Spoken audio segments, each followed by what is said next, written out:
All right, let's be real for a second. Have you ever wondered why it's just so hard to make a new habit stick? Well, today we're diving deep into James Clear's incredible book, Atomic Habits. We're going to unlock the secrets that show how these tiny, almost invisible changes can lead to absolutely life-altering results. You know the feeling, right? It's January 1st or a Monday, and you've got this huge burst of motivation. You're going to change everything. And then a week later, it just fizzles out. It's so frustrating. But here's the thing. What if the problem isn't you? What if it's not about your willpower at all? What if the way we're trying to change is just completely wrong?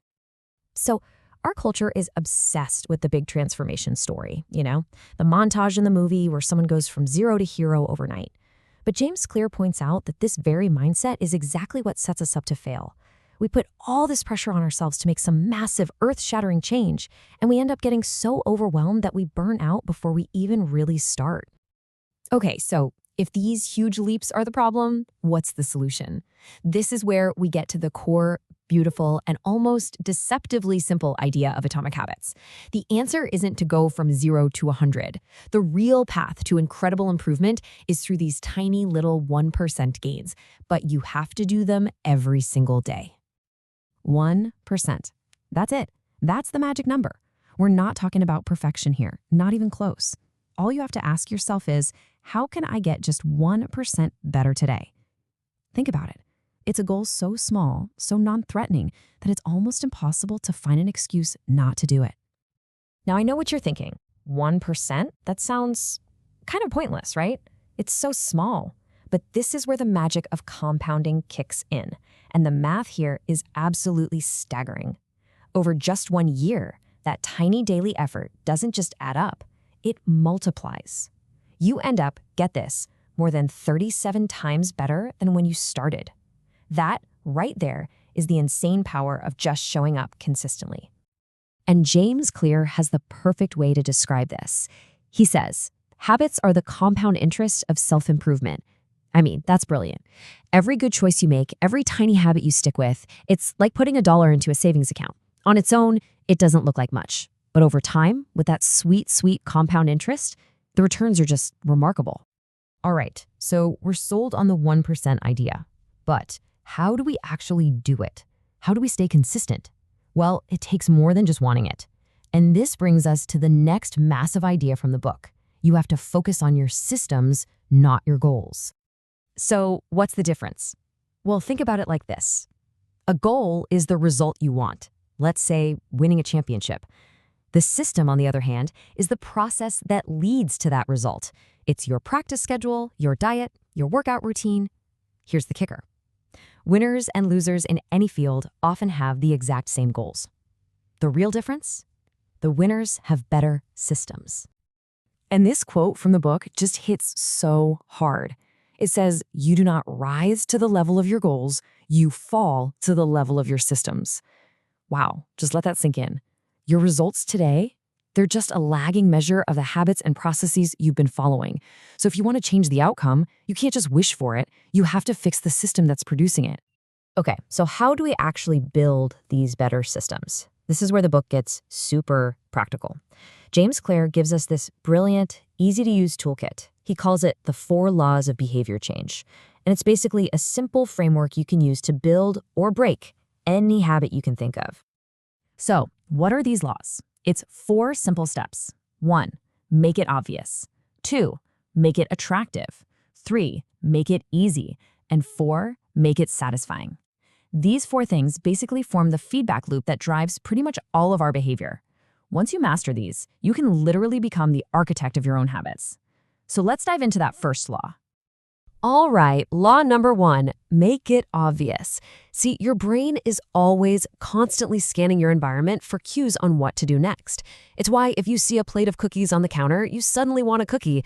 So if you want to build a good habit, you have to make the cue for it totally, completely impossible to ignore. The right choice needs to be the most obvious choice. And there are a couple of great ways to do this. First is habit stacking. This is where you piggyback a new habit onto one you already do.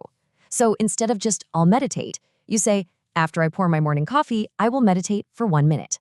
The other tactic is designing your environment. I mean, this is so simple, but so powerful. You want to read more? Don't just think about it. Literally put a book right on your pillow. You can't miss it. Okay, on to law 2. Make it attractive. Here's a cool brain fact. It's not actually getting the reward that drives us, it's the anticipation of the reward. That's when our brain gets that little hit of dopamine, when we're looking forward to something. So the more appealing and attractive we can make a habit, the more our brain is going to crave it and want to do it. And a super clever way to do this is something called temptation bundling. This is where you pair something you want to do with something you need to do. For example, I only get to watch my favorite Netflix show while I'm on the treadmill. See? Genius. And another huge one is to join a group or a culture where the habit you want is just the normal thing to do. We are social creatures. We're totally wired to fit in with the tribe. Law number 3 is a big one. Make it easy. Let's face it, our brains are kind of lazy. They're designed to conserve energy, which means we will almost always choose the path of least resistance. So when you're building a good habit, your job is to remove every single little bit of friction you can find. And the absolute best way to do this is with what Clear calls the 2-minute rule. Whatever your new habit is, scale it down until it takes less than 2 minutes to do. Seriously. Read before bed at night becomes read 1 page. Go for a run becomes just put on my running shoes. The goal here isn't to crush it on day 1. The goal is simply to master the art of showing up. That's the real win. And that brings us to the 4th and final law, the one that closes the whole loop. Make it satisfying. Now, here's the fundamental problem we're up against. The reward for a bad habit is usually immediate, right? But the reward for a good habit is often way off in the future. So we have to follow the cardinal rule of behavior change. What is immediately rewarded gets repeated. We have to find a way to give ourselves an immediate win. And this doesn't mean you need some huge reward. It can be something really small. A perfect example is a habit tracker. You know, getting to draw that big satisfying X on the calendar for the day. That little action feels good right now. That visual proof of your progress creates this amazing feedback loop that just makes you not want to break the chain. And you know what's so cool about this whole framework? If you want to break a bad habit, you don't need a new set of rules. You just invert the 4 laws we just learned. You make the bad habit invisible, unattractive, difficult, and unsatisfying. It's the same playbook, you just run it in reverse. So elegant. Okay, but these 4 laws, as powerful as they are, they're really just the tools. The real deep down engine of change, the thing that makes habits stick for life, is connecting them to something even bigger.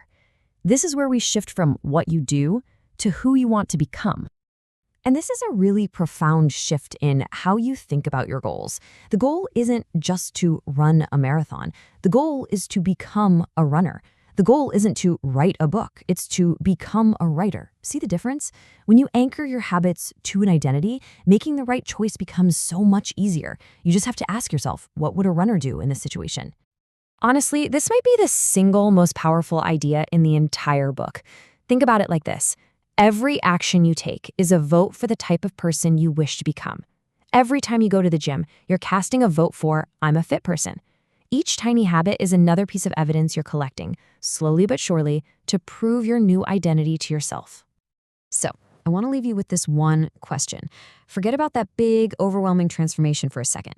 Instead, just think about the person you truly want to become. And then ask yourself this. What is one tiny 2-minute action you can take today to cast a vote for that new identity? What's your 1%?